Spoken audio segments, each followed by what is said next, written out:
right. Welcome to Pardon My Hunch, the show about the real decisions we make in business and in life and the gut instincts that we trust or wish we hadn't ignored. As always, this show is brought to you by the Vibe Method. This is a process that we use and teach innovators and marketers to help them nail a unique customer story and prove it will sell before they ever build, scale, or launch. To find out more about how you can nail your killer vibe before you take anything live, you can go to gohunch.com. Now let's get on with the show. Today I have Andrea Brown. I'm a friend, so I'm saying Andrea Brown. She goes by Drea, but your LinkedIn profile I think says Andrea. So right, I'm getting that pronunciation correct. Correct? Andrea. Correct. You got it. Yeah. Can't be Andrea, it's Andrea. I love the like Welsh story behind the pronunciation. Such a pretty Yeah. pronunciation. Welcome, welcome, welcome. Thanks for being See, here. glad to be here. Excited. Yay. So you're a business strategist, lots of experiences we could talk about today. My gosh, author, speaker, you own your own business consultancy, you help businesses grow. You're also for everyone, we were just geeking out on this topic, an AI specialist, and you've been an AI annotator. You have to tell folks who may not know what that is and why. I bet the nuances you've learned from doing that are going to be so fascinating for people to hear. And everyone is crazy about AI. So your AI specialization, I imagine, is a big part of what you're doing, right? Like these days with business consulting. Absolutely. 100%. And especially more and more these days because, strategy is a 360. It is all the way around from your, unique identifier, your processes, your personnel, and AI is right in there, especially with your processes.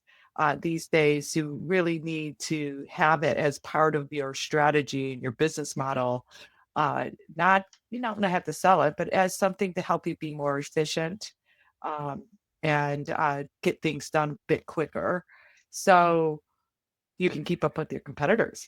And part of my strategy is looking at, the tech stack, what's happening, how AI can fit in there and make it better, how Yeah. AI adoption is going on. And if you've got some of it, is it working for your company? Is it right for your company? And are people using it? And if they are using it, are they using it the right way? And it's a lot that's actually true with any stack, any tech. And so looking at the current tech is also part of that. And just trying to keep that company moving forward, not getting stagnant, and especially not sliding backwards. So your clients primarily, are they coming to you for the AI specialization or more coming for like help me with my brand refresh or turnaround or whatever it is, or we want to get bought or whatever reason, or is it a mix? It's all of the above. I mean, Yeah. I have clients that are like, I need some marketing help, and then I'm talking to them about AI eventually or right away. And then there's companies that are just asking for a little strategy, maybe it'll shift. And AI always comes into play because maybe they have it and they're not using it right. And they're like, oh, we're gonna give it up, or we're good. Um, we're using it for creating blogs. It's just like, well, let's identify some areas where it can really really help you depending on the industry and what kind of company it is. So yeah, Creating all the blogs. above. People do it, and you can tell. Look for the M dashes. I was Just gonna saying. say, I don't know that would be the first place I'd use it for, but it would be not something creative. But yeah, and I'm not a Yeah. creative. Okay. Oh my gosh. So, and you have a long journey of career stories, I imagine. As you know, this like my whole point in doing this podcast is to be like a story collector and share people's stories, specifically along the way or recently or maybe for a client, whatever it is, a time when you Like, anything that comes to mind, I would love to hear. I know I have a feeling what you'll talk about, but Oh, I there's don't know. Yeah, oh, I've got a ton, I but you know, know I it's don't yeah. know. I know. Well, maybe no, I have a feeling, I have a hunch what you might say, but who knows? So, like, but I want to ask you. So, think of a time, when like you felt you had to make a decision or something was going on in your business life, and instincts pulled you in one direction or another, and what happened. Well, this was the biggest one, and this happened a couple years ago. So I had a company that I was running their marketing, and I was full-time employee. They got purchased by Capital Investment Group. Found myself out of a job, so did all the executives. So it wasn't heartbroken that it was heartbroken because I really loved the company, but it wasn't heartbroken. I didn't take it too personally. Yeah. Um, so tried some consulting, didn't like it, started working with a fintech company, and then that wasn't a good fit. And then I switched to actually cannabis, and they ran out of some funds. So I ended up without a job, and I was trying to get that full-time job, and realized that maybe and I started working with these startups, and these startups were making a lot of obvious mistakes that I've seen over and Oh, over and over and over and over again. And then I just like, you know what? Maybe I should stop looking for that one role and start helping companies with my expertise. And I know it's kind of a cliche as you get older that people start consulting, but I find I didn't like it at first, but now I'm finding it extremely satisfying. you were saying you were just getting into, I was thinking I could help different companies, and then you froze. It was right after you told Yeah, me. So, yeah. yeah. So with being able to help more than, looking at it as, look, you can help more than one company with more than one aspect, just with what their needs are. And then your expertise there. So it's like, well, how do I establish myself? Because my resume, my LinkedIn screams marketing, marketing, marketing. Mm. And though I am very good at that, I have always been answering to either the CEO or a board, and I am giving advice on full on business strategy. And then after working with the startups, I realized, well, there's some knowledge that is being lost here. People are just running in with their ideas of what business is or how business should work, or it's, I don't have to worry about this. I just worry about that. This is where I am. I've got an idea. Let's just make millions. And that's it. The idea is enough. Now you have structure to worry about. I found that in cannabis, a lack of there was great process when it came to their grow, but they didn't run the business the same way. Mm. Um, and so I wrote a book called The Business That Works for You. And that was my big pivotal moment in my career was deciding to write the book, putting it all together, what was in my head, and changing my whole uh, resume, if you will, just shifting gears from marketing to holistically business strategist. But of course, AI, it already started, but it was really starting to explode. Mhm. So I knew I couldn't ignore that. So I started gobbling up everything with that as well. But that has been really great because now I have diverse clients. I have clients that need this marketing, some clients need strategy.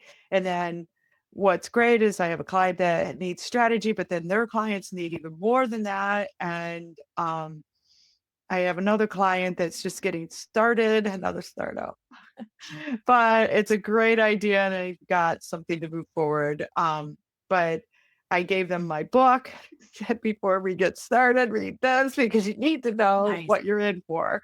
Um, and it's like they don't know. They don't know. But when they read it, they go, oh, well, this makes logical sense. Yeah.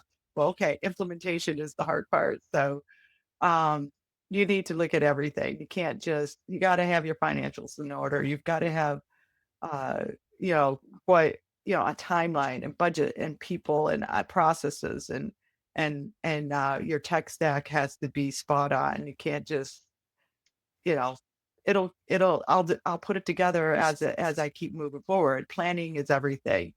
So yeah, that's when I pivoted and now I'm like loving it. I'm loving the whole consulting business and I've been speaking and I've been doing some AI annotating. I know you want me to tell people about that.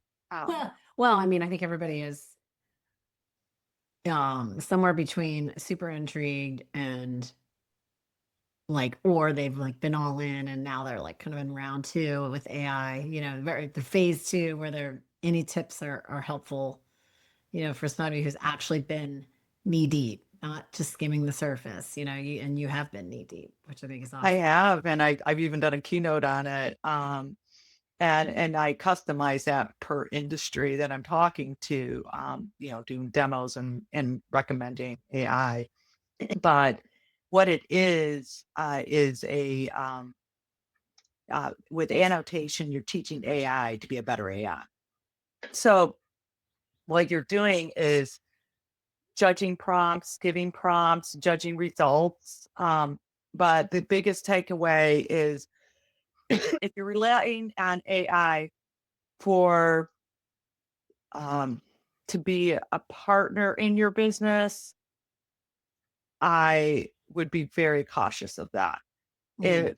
If you want to use AI to be for processes to be more efficient, quicker, um, to reduce work, the tedious work, what do you call it, load, and to free up some people's time so they can actually do the big and heavy lifting of running a business, you're doing it right.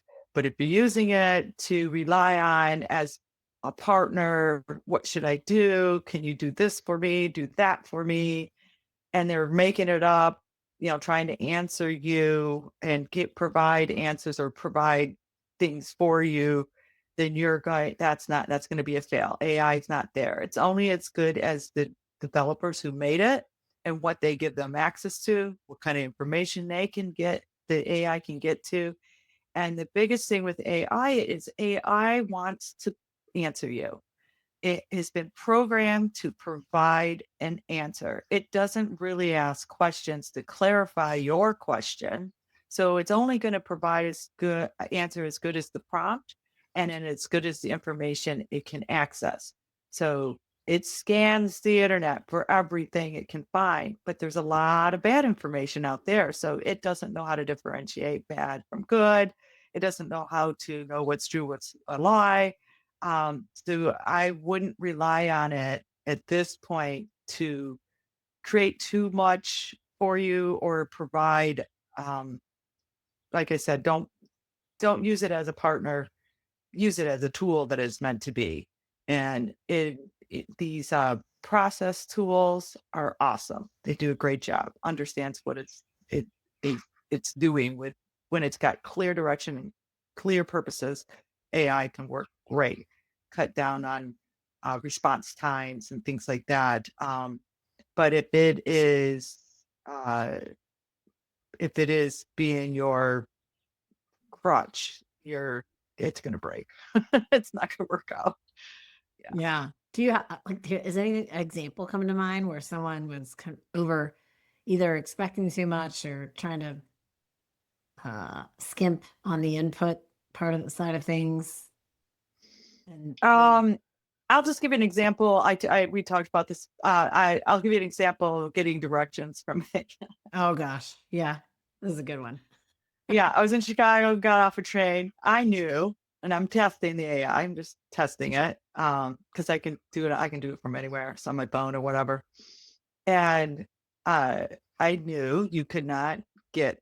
That was the closest train station to where I was going. I was going to either have to take a divvy or which is an electric bike or hop in a ride share or take a bus.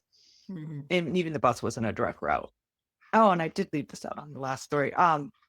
What is the best how can I take a train from this station over to this area, and what is the most direct route?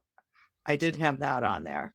And it failed utterly. It took me, the trip would have taken me about 2.5 hours to take if I were to walk, maybe 20-minute walk, so it was not the most direct route. And it was having me on buses and taxis and trains. But it first got me on a train going the opposite direction. And I'm just like, I am so glad I knew where I was going. What if I was a tourist and I didn't know where I was? And I asked AI what train takes me over here. And it's As like, instead of soon saying there is no train. Drea, as soon as you, and I mean, like, I've been working with AI for years. I'm not expert, but I think I know more than the average person because Yeah. I'm still learning every day. But I will tell you, just on like instinct, when you as soon as you said, so yeah, I knew you were testing it. As soon as you said, tell me, like, tell me about a train. You're like asking it for a train solution. I'm like, oh my gosh, here we go. That's what it's going to give you. A Yeah. terrible train. Yeah, you want an It's option for gonna a train. Here it is. It's going to take you this way, and then you're going to be SOL, so that you're going to have.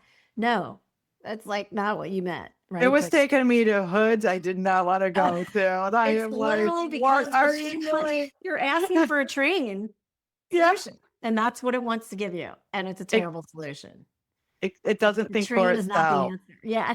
Right. It does not think for itself. Yeah. It's quite frustrating. And I would say cautious with pretty much every AI needs an oversight. You really do need to look at it. Like, always check the answers, because it will make it up if it can't figure it out. Like, if it can't find it. And it has been proven to be really pretty good at customer service, but it still has a long way to go. What clients need to do in that area, especially if they're e-commerce, is just limit where, like, when it's programmed in, where it can find the information. Don't let it go beyond, unless it depends on what your customer service, but try not to let it go beyond your own system and your own website, because it's going to bring in information like things that you don't even offer, or giving a competitor price that's cheaper than what you're selling it for, or something, like, you don't want that. So you got to be careful using it as customer service. It's proven to be really good, but you got to just, when you set it up, make sure it has boundaries. I mean, it would be like, I think about the customer service example. Like, you hire someone new who may be young, doesn't have a lot of wisdom for thinking outside the lines, right? Like, to be able to on the fly pick up on the nuance of like unique situations and be able to get that customer pretty far, right? Like a person who doesn't have a lot of experience wouldn't wouldn't be just let go to come up with any answer they could come up with as long as they have an answer. That Exactly. would be what you'd want out of a human. But you like realize that, especially in the early stages of implementing an AI flow, like if it's customer service, it's going to take a lot of time and training, and there's still going to be, you got to identify when the handoff to the human has to happen. And like, it's not going to figure out where it's wrong like you hope it will without you Yeah. telling it it's wrong, which requires experimentation. And be real careful if you're going to experiment with real people who are only typically contacting customer service for something that they're not happy with. No one's calling customer service to congratulate them on their great product, 100%. right? 100%. So like people And are already looking to be, felt better when they're already frustrated. So like the minute that they have to, it's one thing to have like a chatbot or, like something like that. Come on, I get it, but it's another thing to, it's like when you've probably had this happen where you explain your situation to a person, like forget AI, and then they transfer you and you have to start all over and start all over and start all over. oh, that's so frustrating. Yeah. Yeah, but the same thing is true. Why would we expect these systems? Well, they do. So the good systems, if you have a good system, you cannot, first I want to preface, you can't get rid of your customer service. What you can do is be able to handle more customers with AI. Your customer service needs to stay in place. They're going to be able to handle more customers themselves because they have AI assisting them.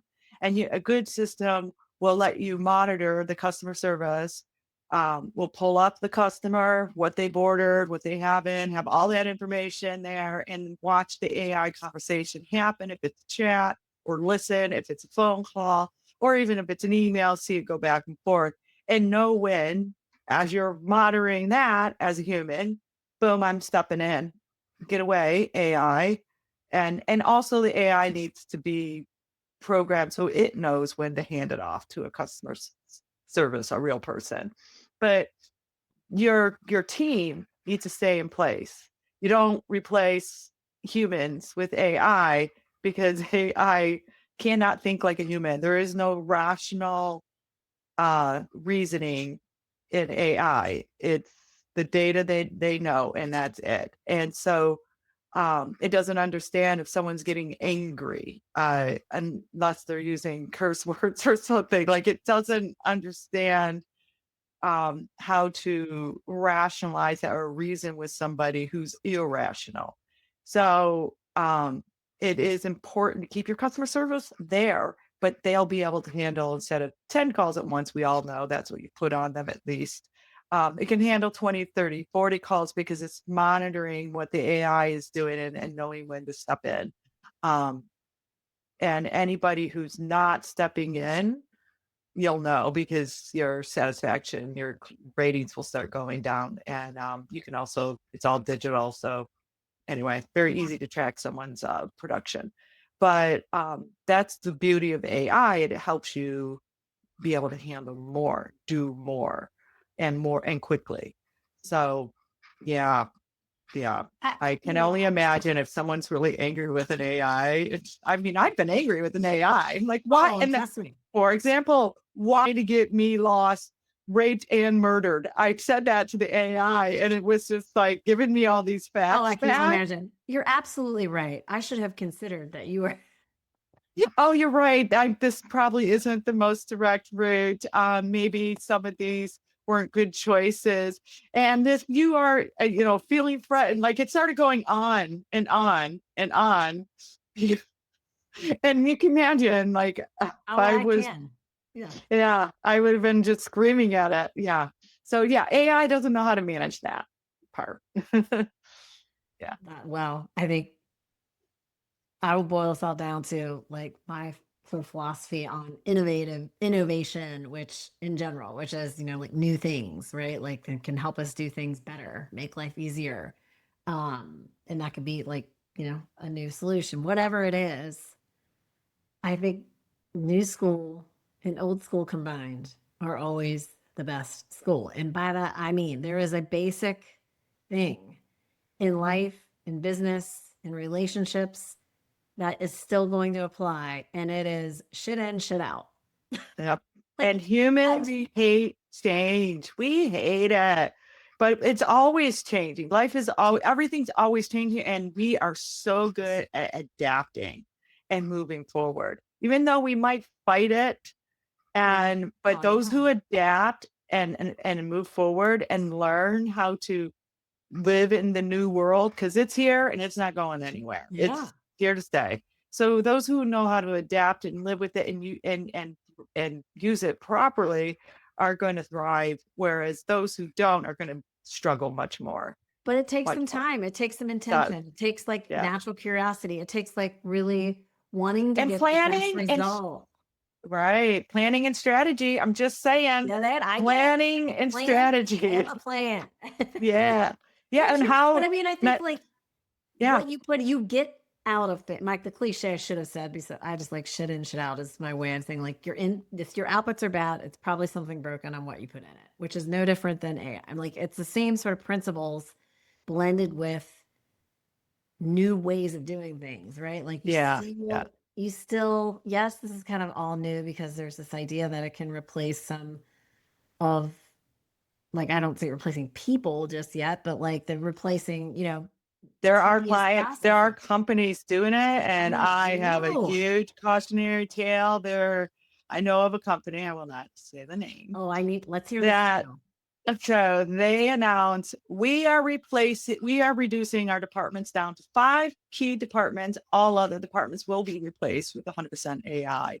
And if you want to stay with our company, you need to give us a pitch on we'll give you a list of roles that will be available. Tell us why you would fit in any of these roles and we'll move you to those roles. But of course, they don't have as many roles as they do employees that Yeah. they're replacing with AI. Wow. So they start rolling this out. Of course, they lose a lot of really good employees, like right off the bat. They're just like out. And then others who are panicking and trying to figure out where they're going to fit within the company. It's a lot of stress, a lot of anxiety, really bad culture that Sounds like it. what is that called? What is that called? I can't remember, but in the environment. Yeah. So it just really brought everything down. You know what that happens when people aren't happy and they're frustrated and scared, they're going to their actual work that they're doing, it's going to suffer because they're stressed out. So happy people make good work, productive work, wonderful work, and better work. So the company learned a hard lesson. First, they lost pretty much 50% of the workforce. Secondly, the AI, surprise, surprise, did not work the way they wanted to.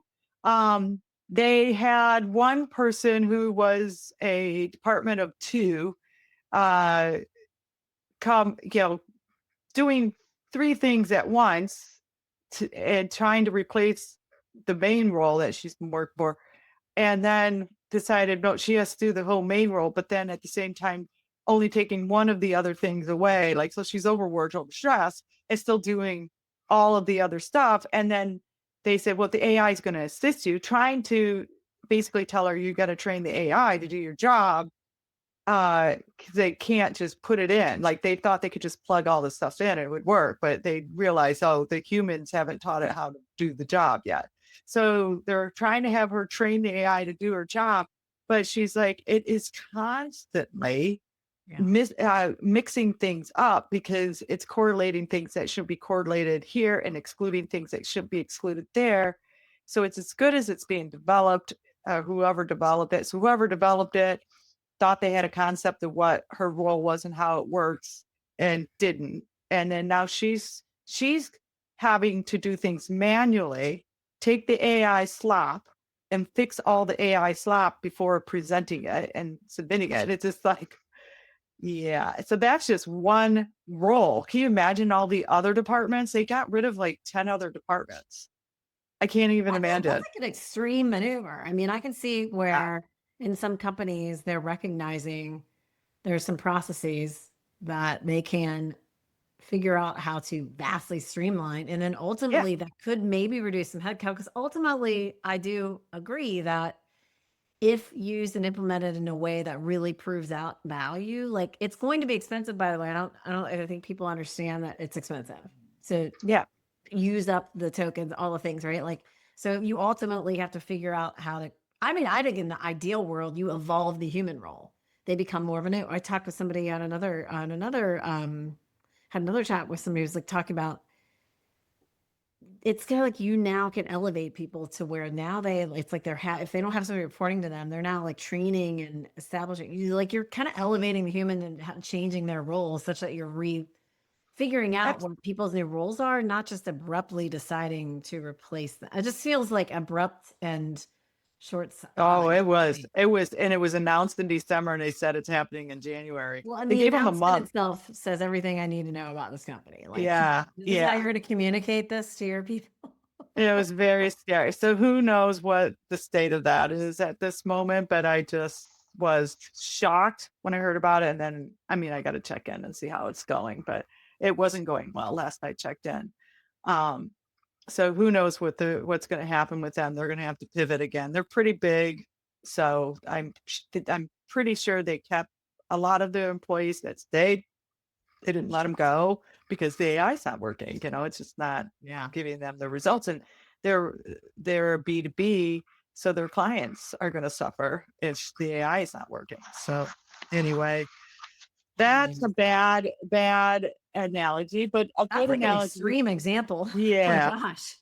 A good analogy is using it for your inventory, for your Mm. data Yeah. collection, and for data analyzing analytics. And that's not getting rid of your analytics, it's giving them freedom to actually look at the results and understand and communicate what that means to the people who need to understand those results of the data. So your analytics and analysts need to be there, but they're going to be able to crunch and have and process more data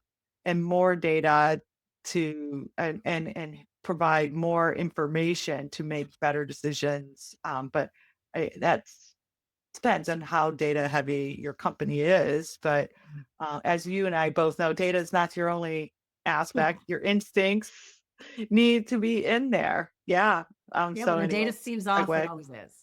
In It one way, is. in Yeah. one way or another. I mean, that doesn't mean it's like wrong in the purest definition of right wrong. But if you're someone who, like in my world, you are close to vision of where you want to be with a new product or your brand, and your customers, and data is telling you one thing, but it feels off. Trust me, if you're just gonna put that instinct in the back seat, you're gonna regret it.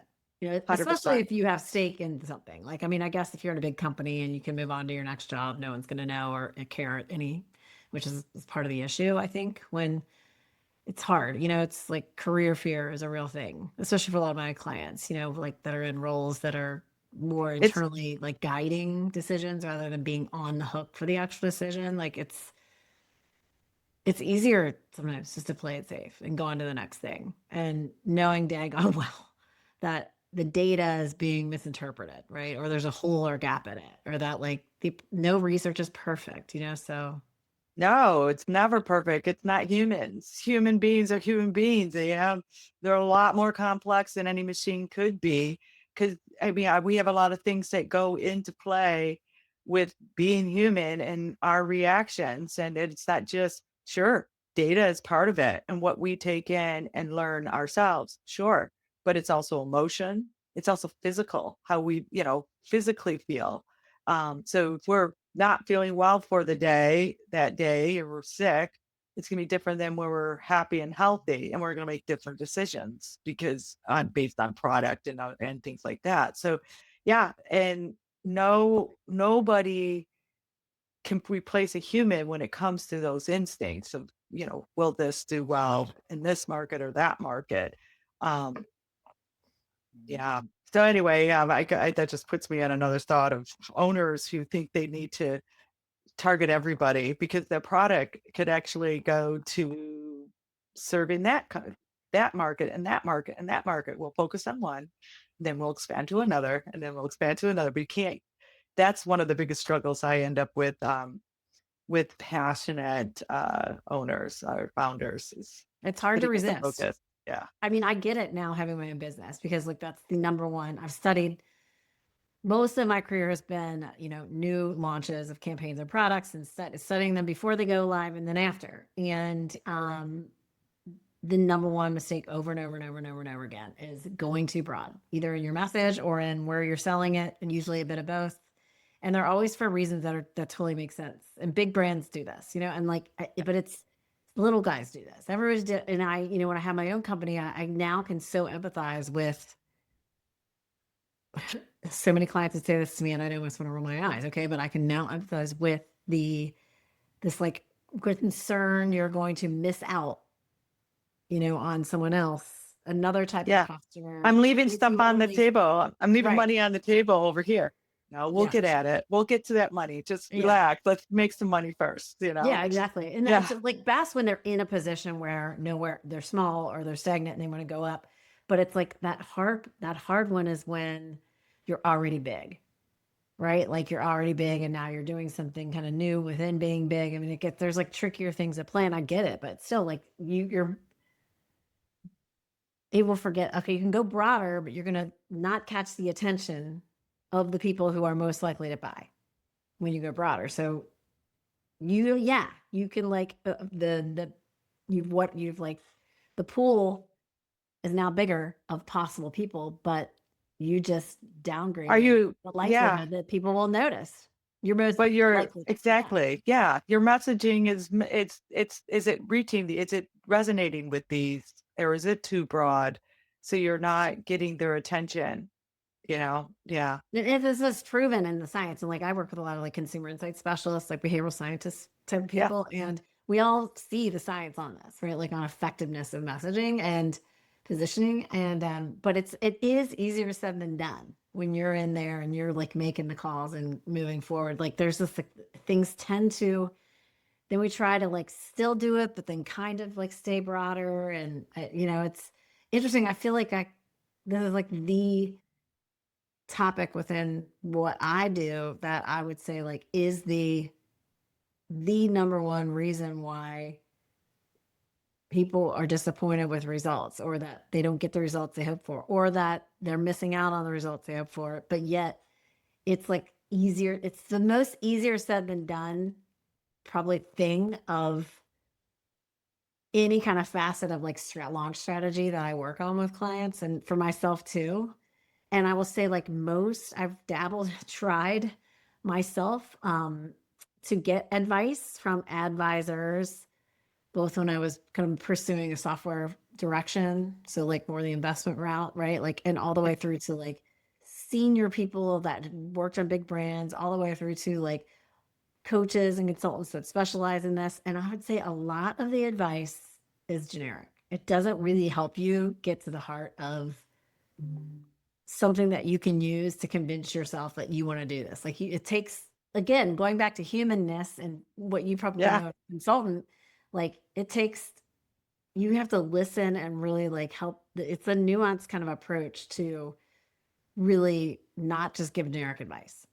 I think for people that are facing, they nod their head. Yes, I know if I'm specific and more narrow, if I niche down or however it's called, it's going to likely be more effective as, if I need to get more customers. But it's why is it not happening is the key. You have to figure out the constraints.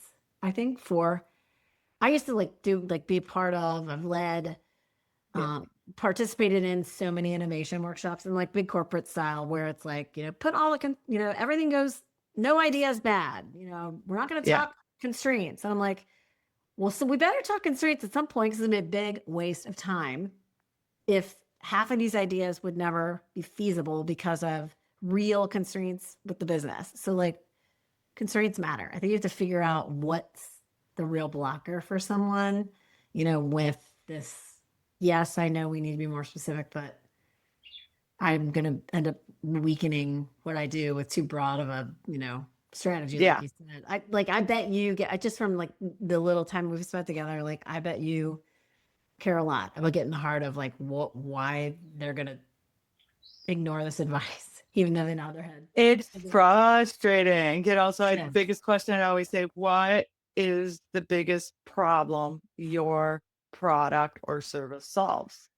And that, they're like, there's so, well, it solves more than one problem. I understand, but what's the number one?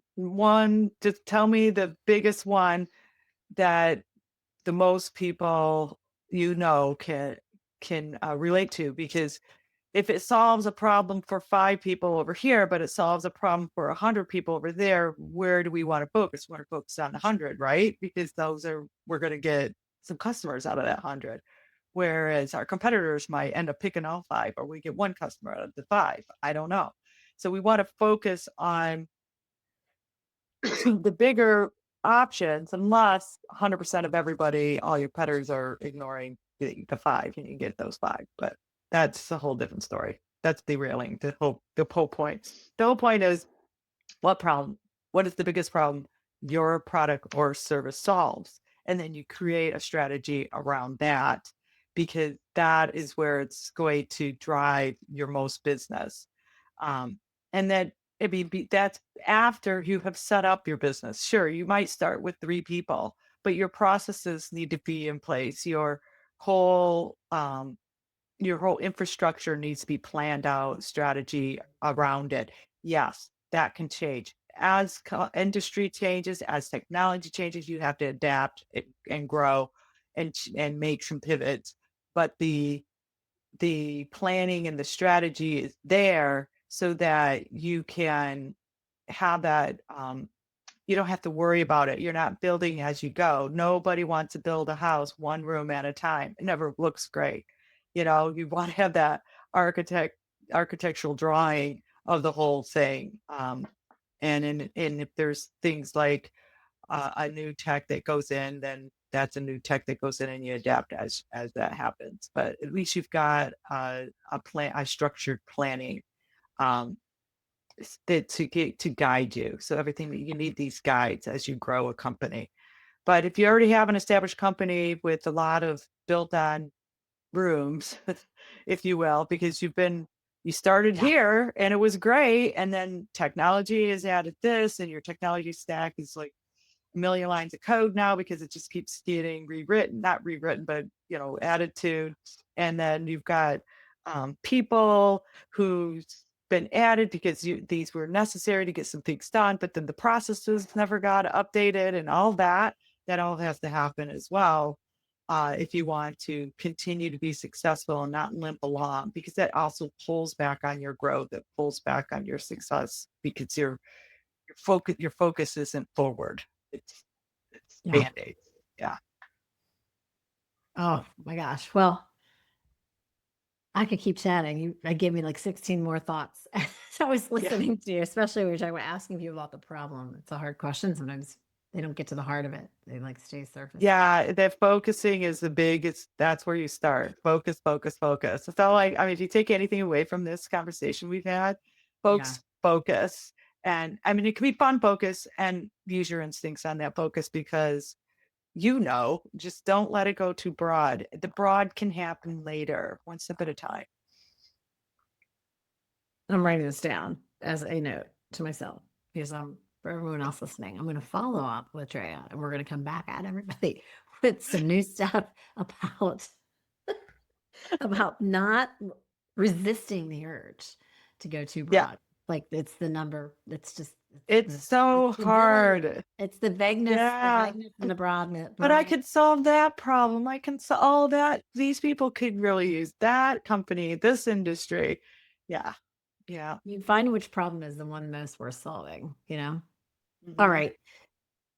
Thank you so much for being here today. Oh God, I want to keep you. um, before we go, what's the best way for someone to get in touch with you to learn more about your business?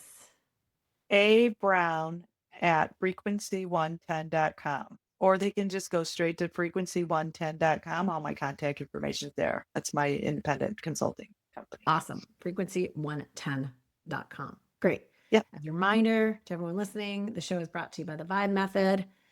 This is a process we use to help you nail your unique customer story, which, by the way, is the heart of that story is the problem we're solving. And a specific one is what Yes. Drea would tell you. Find the specific one. Before you ever build or launch, you can find out more about the Vibe Method at gohunch.com.